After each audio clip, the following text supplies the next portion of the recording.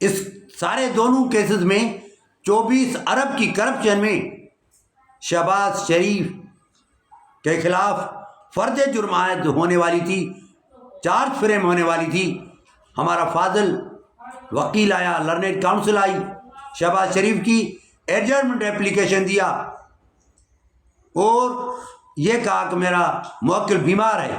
اس basis پر adjournment grant کرا کے شام کو اس کرپٹ ترین شہباز شریف نے حلف لے لیا as a prime minister of Pakistan. اس کا ضمیر بیدار نہیں ہے، اس کا ضمیر اس کو جھنجھوڑتا نہیں ہوگا. کیوں نہیں جھنجھوڑتا ہوگا؟ مریم نواز کو جھنجھوڑتا نہیں ہوگا، نواز شریف کو نہیں جھنجھوڑتا ہوگا. جن لوگوں نے الیکشن جیتا ہی نہیں وہ اقتدار پر قابض ہو گئے. ہمارے پاس 180 سیٹیں تھیں، اقتدار ہمارا حق تھا. اب ہماری بات سن لو. میں آج 18 تاریخ کو بروز پیر 2024 کو پاکستان کی ساری قوتوں سے مخاطب ہوں. ایمنسٹی انٹرنیشنل کو بھی میں ریکویسٹ کر رہا ہوں. میرا request is also it is submitted before United Nations organization as well as Amnesty International, Human Rights Commission of Pakistan, all forces who are working for the betterment of human being, for the betterment of democracy, for the betterment of humanitarian grounds. They are requested that we the people of Pakistan are residing under oppression of military regime. Here is no democracy. Not in 77 years we have seen a single day our country in democratic process. Since 77 years Pakistan is under dictatorship of army and we are main target of tyranny from unrelenting, unsparing of Pakistan army.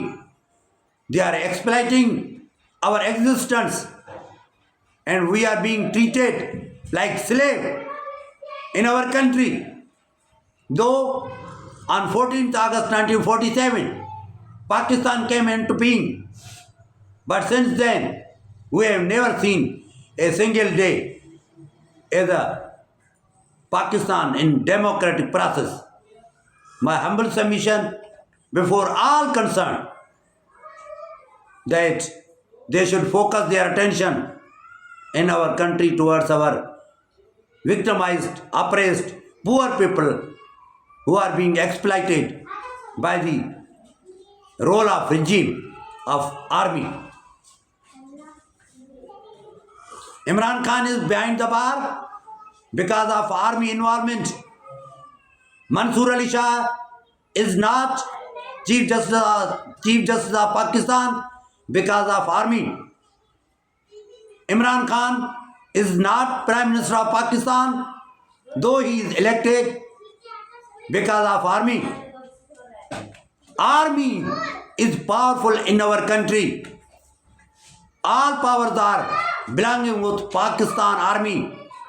Still and unless Pakistan army will never go in their camps, the people of Pakistan will never see any prosperous day in their lives. We have passed our lives. Now our life is coming to the end of our era because our beard has become white and white hair is symbol of death. So our death is near, but we are thinking about our future and future of our children. If this condition continue, our future of children will become darker as well as darkest. میں ساری دنیا سے مخاطب ہوں یہ میرا پیغام UN تک جائے گا, ایمنسٹی انٹرنیشنل تک جائے گا, GHQ راولپنڈی سنے گا. اسلام آباد میں جو بے ایمان قیادت اقتدار پر براجمان ہے, انکلوڈنگ شہباز شریف, آصف علی زرداری اور ساری کابینہ ان کی نون لیگی اور پاکستان پیپلز پارٹی, وہ سن لے کہ سارا آپ کا بیچنا انجسٹیفائیڈ ہے. آپ کو قوم نے منتخب نہیں کیا. ہمارے لیڈر کو جیل میں رکھ کر آپ کو کیا ملا؟ آپ نے کون سی ترقی کی ہے؟ ہم آ رہے ہیں 24 تاریخ کو اسلام آباد میں. ہمارا پرامن احتجاج ہوگا, ہمارا پرامن دھرنا ہوگا. ہم نے جو دھرنا دے رہا ہے وہ خان صاحب کی آزادی تک ہم نہیں اٹھیں گے. اور یہ میرا پیغام being general secretary ILF Hyderabad region, میں ایک ذمہ دار فرد ہوں. 23 سالہ میری اسٹینڈنگ ہے ایز این ایڈوکیٹ.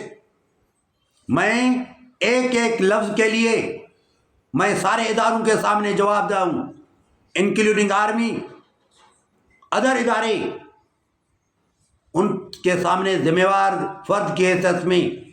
اور پاکستان تحریک انصاف کی ذیلی ونگ انصاف لائرز فورم کے جنرل سیکریٹری حیدرآباد ریجن کے حیثیت سے آپ سے مخاطب ہوں. ہم آئیں گے 24 تاریخ کو, اپنے قائد کو آزاد کرائیں گے, اقتدار دلائیں گے عمران خان کو, اور 26ویں آئینی ترمیم جو آپ نے بنائی ہے اس کو ختم کرائیں گے انشاءاللہ تعالی. 24 تاریخ کو آپ کے ساتھ اسلام آباد میں ملاقات کریں گے. السلام علیکم.